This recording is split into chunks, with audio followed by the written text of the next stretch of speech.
y vamos a retomar después de 7 meses el fascinante estudio del libro de Génesis. Vamos a volver a estudiar el libro de Génesis o a continuar. Y antes oramos a nuestro Dios para que Él nos guíe en todo esto. Señor y Dios nuestro, te damos gracias por estar en tu casa, gracias por la oportunidad de poder exponer tu palabra. Gracias porque a través de tu Espíritu Santo tú nos hablas, tú nos confirmas tu palabra y tú nos guías y nos conduces a obedecer tu palabra, Señor. Bendice a mis hermanos presentes, aún los que no han podido llegar.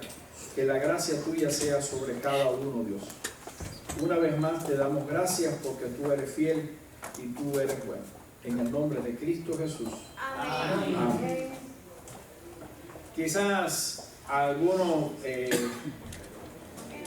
ya no se acuerdan mucho, entonces yo voy a hacer un pequeño repaso de lo que vimos el año pasado. No quiero extenderme mucho, pero quiero hacer un pequeño repaso y comienzo recordándoles que el libro de Génesis está dividido en 11 relatos o 11 libros. Es un libro completo, pero tiene 11 relatos o 11 libros. Y cuando usted lee Génesis 1:1, es un versículo tan fascinante que yo he llegado a pensar de esas cosas que se me ocurren a mí, que es un versículo autosuficiente, un verso, una sentencia, porque lo que dice ahí a veces ni nosotros nos damos cuenta qué es lo que está diciendo ahí.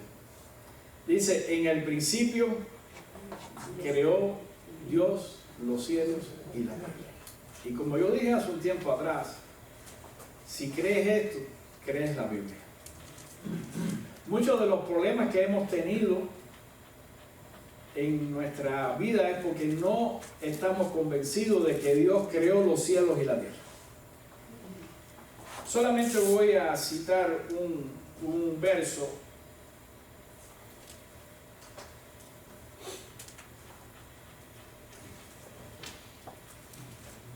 Dice el Salmo 24, verso 1 y 2: de Jehová es la tierra y su plenitud, el mundo y los que en él habitan, porque él la fundó sobre los mares y la firmó sobre los ríos. Como nos encontramos hoy en día personas que quieren decir: tenemos que hacer las cosas así, así, esto debe ser de esta forma y de esta otra, pero no se dan cuenta que este no es su mundo. Este mundo es el que Dios creó, y Dios ha puesto leyes y ha puesto orden. De Jehová es la tierra y su plenitud. Y el tema del cielo y la tierra, yo le voy a dejar este desafío o este reto o esta tarea, como usted lo quiera llamar. Busque o marque, anote las veces que este tema se repite en la Biblia. Unido el término cielo y tierra, se repiten aproximadamente 3.000 veces en las Escrituras. Indirectamente, es decir, que no usan esa palabra, usan, por ejemplo, mundo, expansión o cualquier otra palabra. Son muchísimas más. El tema del cielo y la tierra es un tema que conduce toda la Biblia. Por eso digo que si usted cree Génesis 1:1, cree toda la Biblia. Encontramos este tema. Y aquí en este primer libro encontramos la creación del mundo, que está en Génesis 1, y cómo Dios crea al hombre a su imagen y semejanza. Ya entrando en el capítulo 2, empieza el segundo relato. Génesis 2:4 dice: estos son los orígenes de los cielos y la tierra cuando fueron creados, el día que Jehová Dios hizo la tierra y los cielos. Aquí comienza el segundo relato, y hay mucho más detalle de cómo Dios creó al hombre y a la mujer y estableció el matrimonio, la primera institución. No es un invento del hombre, es una creación divina. No se sorprenda que haya muchos hoy en día que quieran destruir el matrimonio. También se relata en este segundo libro la entrada del pecado, la entrada de la muerte a la creación de Dios, y a la misma vez la promesa de la redención en Génesis 3:15. Y pondré enemistad entre ti y la mujer, esta te herirá en la cabeza y tú le herirás en el calcañar. Y esto rigió y ha regido la escritura y la historia de la humanidad hasta el día de hoy. Y por último, en este libro está la muerte o el primer homicidio de Abel. Caín mató a Abel y nació un sustituto que fue Set. Entrando en el capítulo 5 comienza el tercer libro y dice: este es el libro de las generaciones de Adán. Y aquí hay algo muy interesante. Aquí se narra la genealogía desde Adán hasta Noé. 10 generaciones. Y hay un distintivo en cada generación. Engendró y murió. Engendró y murió. Como si fuera un epitafio. Para hacerle recordar al hombre. Si usted mira todas las genealogías que hay en la Biblia, hay muchas. Esta es la única que marca ese detalle: engendró y murió. El escritor, guiado por Dios, quería recalcar: la muerte entró y es permanente para todo aquel que está lejos de Dios.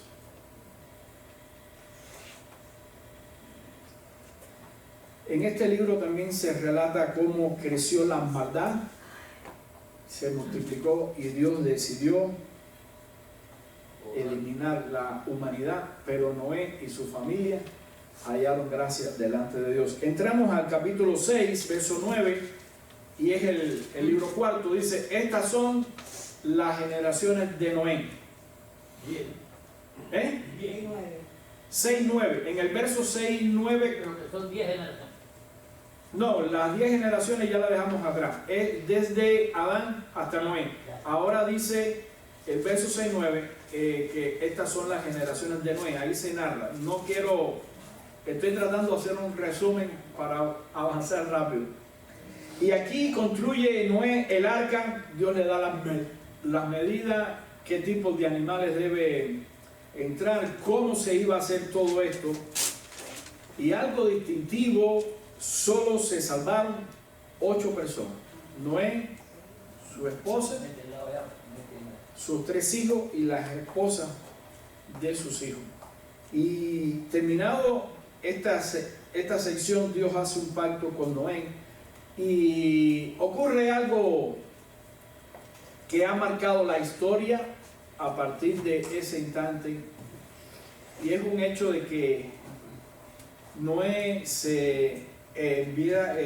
toma vino en exceso y su hijo Can lo ve desnudo, y algo sorprendente, parece ser, puede ser una opción, se refleja la maldición en su nieto, en Canaán. Ya había sido bendecido Can, y entonces la maldición cae sobre su hijo Canaán, el hijo de Can, y esa es una de las razones por la que esa tierra que después habitó, parte de esa maldición Dios se la quitó a ellos. Entramos al quinto libro, Génesis 10:1, dice: estas son las generaciones de los hijos de Noé, Sem, Can y Jafet. Y aquí de nuevo se hace una lista de todos los descendientes de Noé a través de Sem, de Can y de Jafet. Y se narra también la construcción de la ciudad y la torre de Babel, cómo se confundieron las lenguas, cómo Dios intervino y de un solo lenguaje que había surgieron muchos y los hombres se dispersaron por toda la tierra. Entramos al sexto relato, Génesis 11:10. Dice, estas son las generaciones de Sem. Y aquí de nuevo, sorprendentemente, hay una coincidencia, 10 descendientes o 10 genealogías desde Sem hasta Taré. Y cuando termina este sexto libro, pudiéramos nosotros decir que terminó la introducción al Génesis y hasta cierto punto la introducción a toda la Biblia. Libro 7 es Génesis 11:27, empieza ahí. Estas son las generaciones de Taré. Este libro sí es un poquito más grande y tiene muchos. 11:27.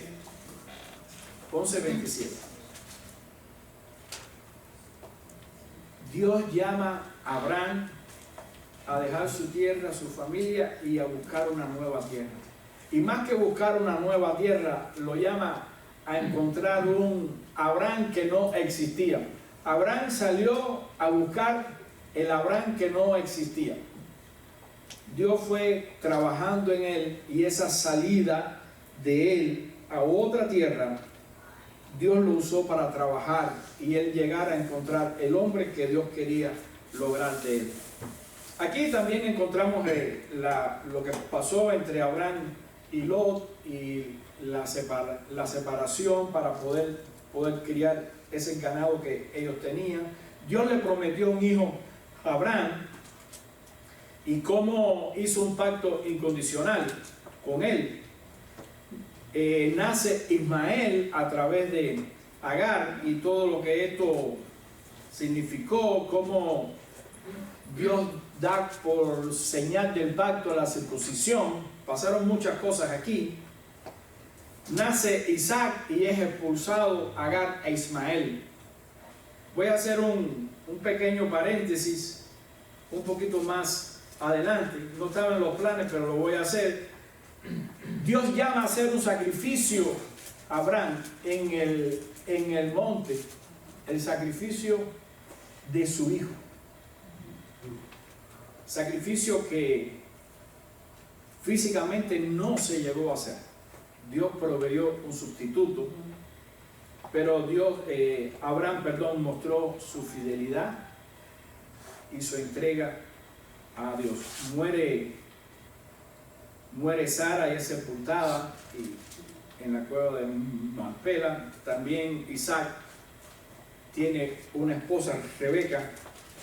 Y después de la muerte de Sara, se narra cómo Abraham se une con otra mujer, Cetura, y tiene varios hijos. Y finalmente muere Abraham y es también sepultado. Hoy en día se habla, o solamente se habla, de que el conflicto entre árabes y judíos es porque Isaac e Ismael tuvieron conflicto. Si usted estudia bien la Biblia, esto ya lo vimos, pero creo que vale la pena porque el tema sigue y las circunstancias mundiales siguen. Es muy fácil o muy simple decir que el conflicto de Isaac e Ismael es el que tenemos hoy en día, pero no todos los no todos los árabes vienen de Ismael. Abraham tuvo más hijos. ¿Por qué no los mencionan?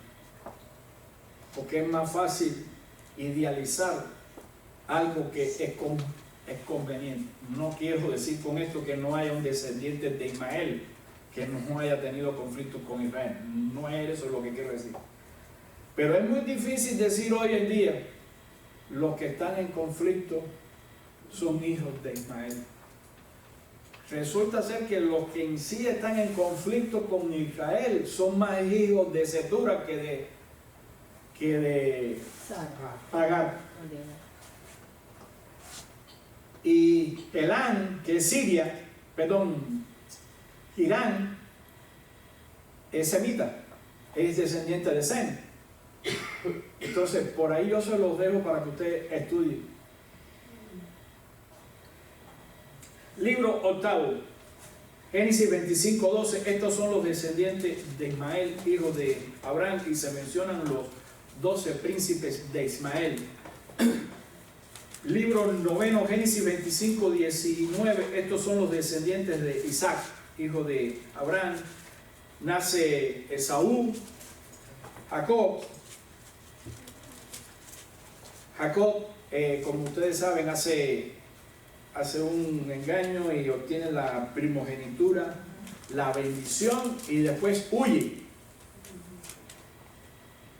Y Dios se le aparece en Betel y hace un pacto con él, lo bendice y establece un compromiso con Dios. Y todo este relato habla de todos los conflictos familiares con Lea, con Raquel, con la criada, con los hijos, el crecimiento, los engaños y las cosas que pasaron entre Labán y Jacob. Y después finalmente Jacob huye y en esa huida se encuentra con su hermano Esaú, al cual había traicionado. En todo ese contexto está la deshonra de Dina y todo lo que esto llevó. Un poquito más adelante vamos a volver a tocar las consecuencias de cómo se intentó solucionar la deshonra de Dina. Jacob se encuentra de nuevo con Dios en Betel. Tanto cuando salió huyendo para allá, y cuando regresaba huyendo también.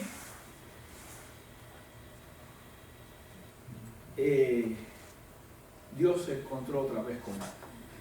Y también habla de la muerte y sepultura de Raquel. Llegamos al libro décimo, Génesis 36:1. Estas son las generaciones de Esaú, el cual es Sedón. Y ahí se menciona la lista de todos los descendientes. Y por último, el libro 11, que está en Génesis 37:2. Estas son las familias, perdón, esta es la historia de las familias de Jacob, José, y ahí empieza a hablar. Y conocimos aquí que José, estando ahí en Canaán, tuvo sueños, tuvo conflictos familiares, fue vendido por sus hermanos. También se nos habla de lo que sucedió entre Judá y Tamar, su nuera. Y José es vendido como esclavo, encarcelado, interpreta sueños, Dios lo bendice y llega a ser gobernador. Y comienza una gran hambre por 7 años. Y en medio de ese proceso llegan sus hermanos. Y aquí es donde nos quedamos nosotros, Génesis 45. Y vamos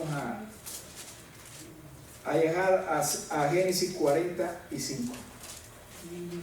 Pero antes de entrar en el texto, quiero hacer un pequeño repaso de otra cosa. Si algo tenemos los seres humanos, es que no sé si es que nos gustan o nos entretienen o qué, pero como nos gustan los conflictos, siempre estamos en uno. Y cuando no lo hay, lo buscamos. Y el libro de Génesis es un libro que nos muestra a nosotros varios conflictos. Y estamos en el último.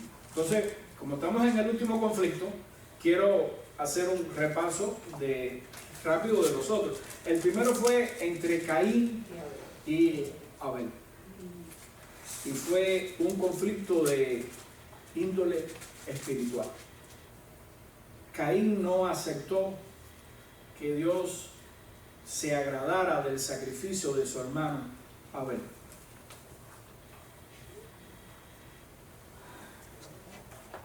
Yo les voy a dejar una tarea porque yo no la he resuelto todavía, para ver si a alguno de ustedes Dios le da un toque espiritual leyendo la escritura. Yo llevo tiempo en esto, no lo he logrado quiero saber qué exactamente está queriendo decir Dios cuando dice, y Abel trajo también. Ese también estoy pidiéndole a Dios luz sobre ese también. Llegamos al segundo conflicto, que ya no es espiritual, que fue el de Abraham y Lot. Fue material.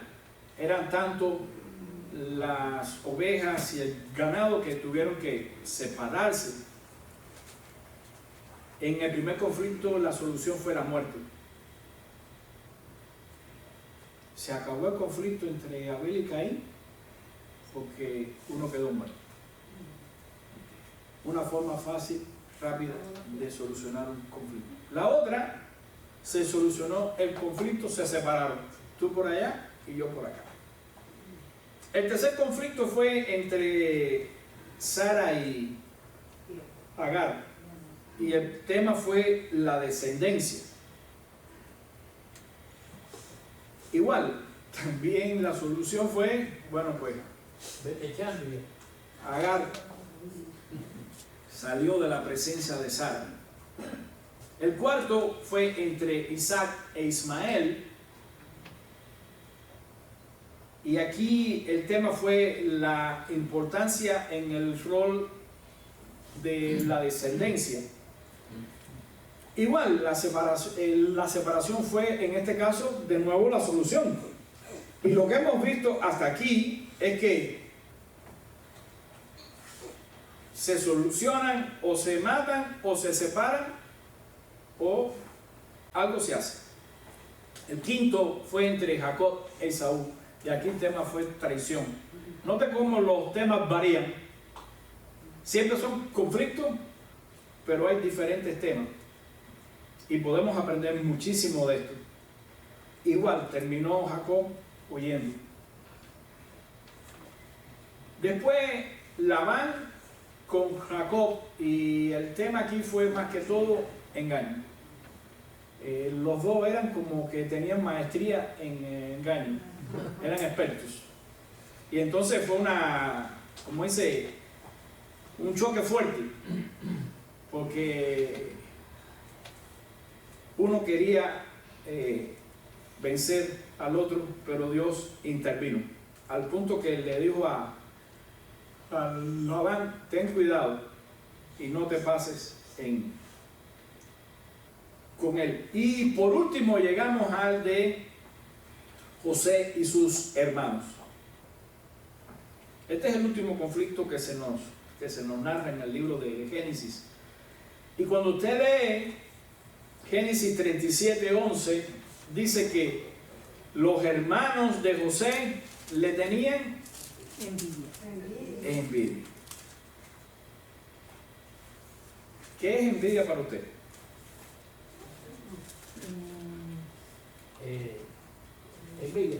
Envidia, ¿sí? ¿Qué entienden por envidia? Ver de la ventaja o las cosas que tiene el otro que tú no las tienes. O que tú no... Querer ser como él. Normalmente entendemos por, es decir, José era amado por su padre, tenía muchos hijos, pero el más amado era él. Era el hijo amado, y le había hecho una túnica que representaba mucho más que eso, como que era el primogénito de él, aunque no era el primer hijo.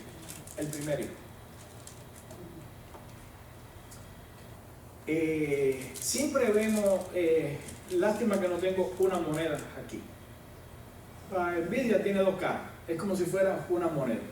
Una cara es la que ustedes mencionan. Yo quiero tener o ser lo que tú eres o tienes. Esa es la que todo el mundo conocemos. Pero la otra es, yo quiero que tú no tengas lo que tú tienes. No es que para que yo lo tenga, yo quiero que tú dejes de ser quien eres y tengas lo que tú tengas. Eso se parece mucho, y ustedes me disculpan, a socialismo y comunismo.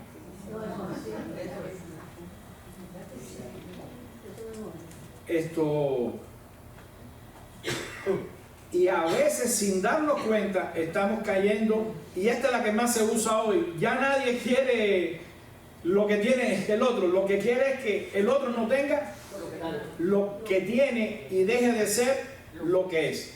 Ahí piense lo que le pasa en su trabajo. Aquellos que todavía trabajan, o los que ya dejaron de trabajar, lo que le pasó en su trabajo. Vamos a ver cómo se resuelve este conflicto en comparación con todos los otros que fueron muerte y separación. Capítulo 45, verso 1. No podía ya José contenerse delante de todos los que estaban al lado suyo y clamó: haced salir de mi presencia a todos. Habían allí sirvientes y quizás muchas personas que trabajaban con él, y no quedó nadie con él al darse a conocer José a sus hermanos. Entonces se dio a llorar a gritos, y oyeron los egipcios. Sería muy exagerado decir que los egipcios oyeron los gritos. Es una forma de se supo lo que pasó, pero no creo que haya sido así, o es una hipérbole o algo así. Entonces se dio a llorar a gritos, y oyeron los egipcios, y oyó también la casa de Faraón. Se dio a conocer que José se dio a conocer a sus hermanos. Sus hermanos llevaban 2 años lidiando con él y no sabían a quién tenían delante. Yo quiero hacer otra pausa más aquí. Es que es complicado avanzar. Si usted quiere conocer a alguien,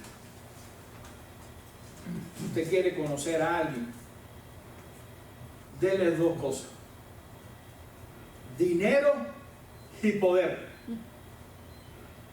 Si usted quiere conocer a alguien, dele dinero y poder. Y ahí sale lo que usted nunca se imaginó que era o podía ser esa persona. Cuando usted no tiene poder ni tiene dinero, es como la pelota de fútbol que le dan y usted va para aquí y usted va para allá. José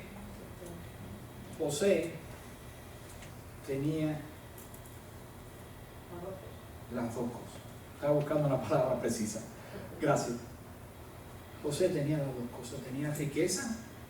Era el segundo, es decir, después del faraón, era él.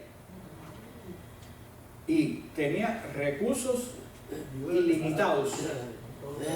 Ilimitados. Como cuando usted cree esas ofertas que dicen esto es ilimitado y a poquito tiempo se les acaba. Así mismo. Pero la de él era ilimitada. Y tenía poder. Era el segundo hombre en un reino que no era algo pequeño, era bien grande. Algo más que esto: por las circunstancias le otorgaron: esta va a ser tu esposa. Pero esa esposa era pagana. Él no escogió a su esposa, ni sus padres escogieron la esposa. El faraón le dijo: toma.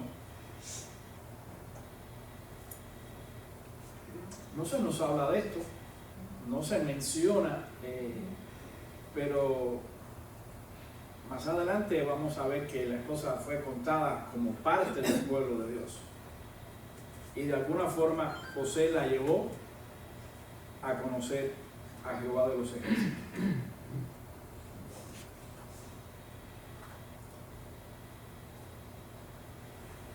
José estuvo como esclavo, como preso, y siempre mantuvo su fe y su convicción en Dios y que Dios estaba al control. Aún siendo gobernador y que ya habían pasado 7 años de abundancia, y en 7 años pasan muchas cosas, y la riqueza era abundante al punto que hubo que almacenar todo lo que la tierra producía. Ya llevábamos 2 años.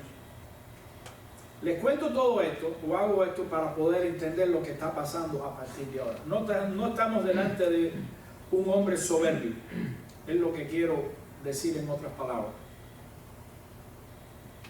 Verso 3, capítulo 45. Y dijo José a sus hermanos: yo soy José. ¿Vive aún mi padre? Ya sus hermanos se lo habían dicho, pero él quiso hacer la pregunta. Y sus hermanos no pudieron responderle porque estaban turbados delante de él. No es para menos.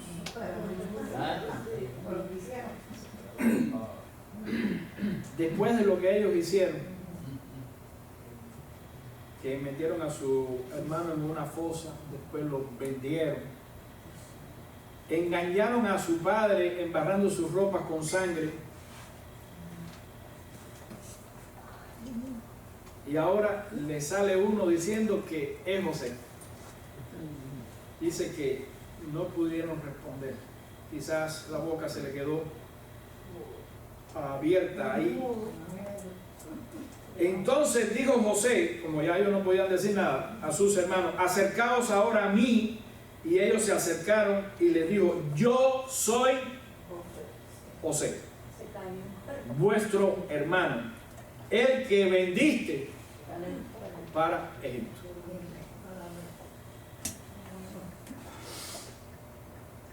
Y aquí viene ahora vamos a conocer quién es José. Ahora sus hermanos van a conocer quién es José y nosotros también. Ahora pues, no os entristezcáis ni os pese haberme vendido acá, porque para preservación de vida me envió Dios delante de vosotros.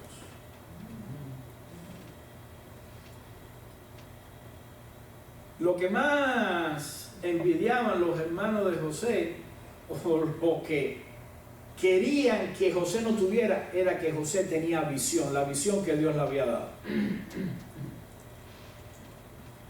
El primer sueño, donde aparecen que están postrados, y después también los padres viniendo. Ya pues ha venido 2 años de hambre en medio de la tierra, y aún quedan 5 años en los cuales no habrá arada ni siega. Todo está paralizado. Y Dios me envió delante de vosotros para preservaros posteridad sobre la tierra y para daros vida por medio de ¿qué? De gran liberación. De gran liberación. Quizás usted tiene una versión de la Biblia que vienen palabras proféticas en rojo. No sé si alguno tiene esa Biblia que marca palabras proféticas o palabras de Cristo en rojo o algo así. Esta mía lo tiene, pero parece que se lo olvidó marcar esto. Pero como eso no es inspirado por Dios, esas marcas, igual que tampoco la división en capítulos y versículos, aquí hay una manifestación. José es tipo de Cristo. Cuando usted interpreta la Biblia, con que algo o alguien tenga un punto de coincidencia, ya es tipo.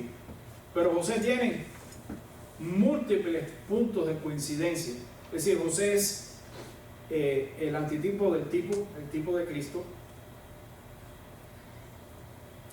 Y dice que para preservaros posteridad sobre la tierra y para daros vida por medio de gran liberación. Ya José estaba anunciando, no habían entrado en Egipto y ya José estaba anunciando la liberación.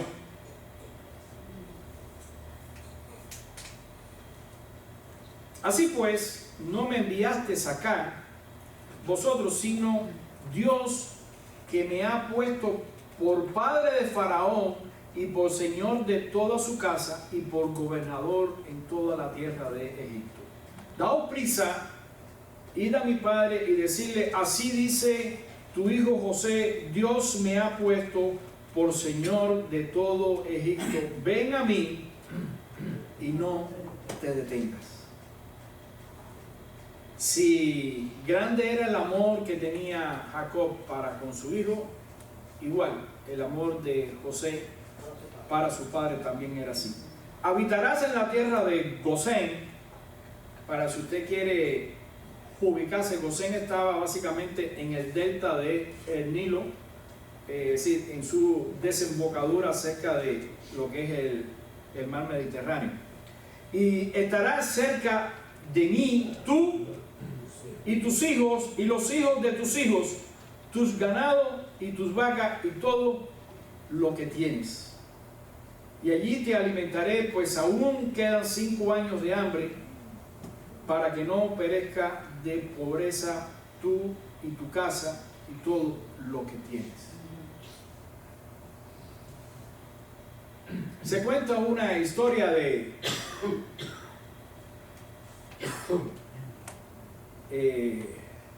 un hombre importante que fue una vez a un aula donde había niños pequeños, y cuando llegó, siendo un hombre importante, se quitó el sombrero e hizo una reverencia.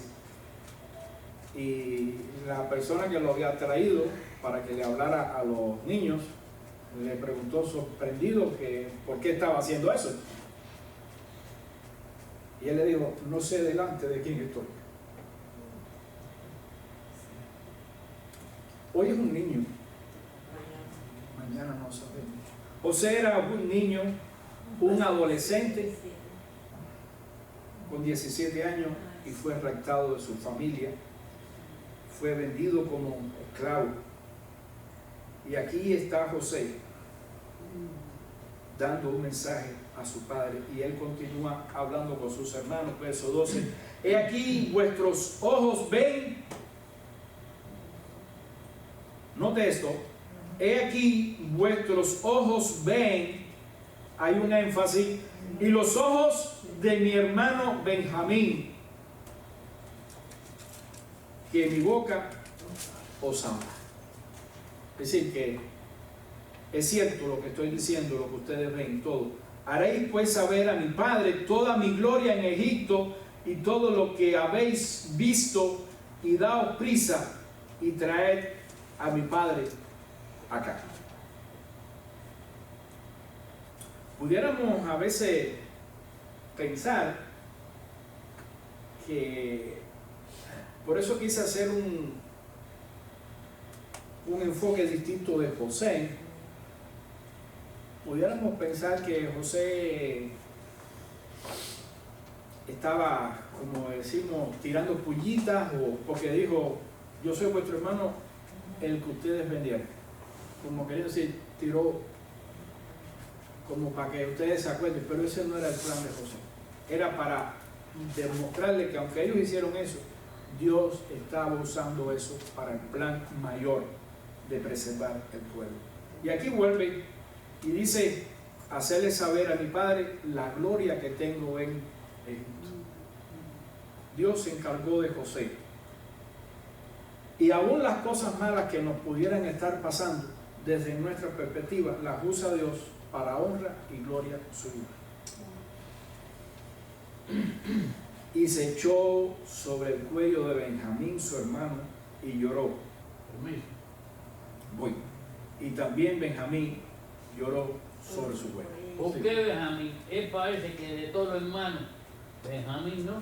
voy para allá. Tenía con Benjamín algo. Benjamín y José eran los dos únicos hijos que Raquel tuvo. Ah, ya. Entonces, Eran de la misma madre. Raquel era estéril y Dios le concedió tener hijos, tuvo a José y en el parto de Benjamín ella fallece. Entonces, por eso es que esto lo vimos ya hace tiempo, que cuando ellos vinieron, ellos no trajeron a Benjamín primero y él les pidió que lo trajeran como una constancia de que él no corrió la misma suerte mía. Y besó, no, miren esto, y besó a todos sus hermanos y lloró sobre ellos. Es decir, lloró sobre Benjamín, pero también lloró sobre sus demás hermanos. Y después sus hermanos, aquí pudiéramos imaginarnos mucho, y después sus hermanos hablaron. ¿Qué es lo que hablaron? No sabemos, pero sí nos dice esto. Y se oyó la noticia en la casa de Faraón diciendo: los hermanos de José han venido. Y esto agradó a los ojos de Faraón y de sus siervos.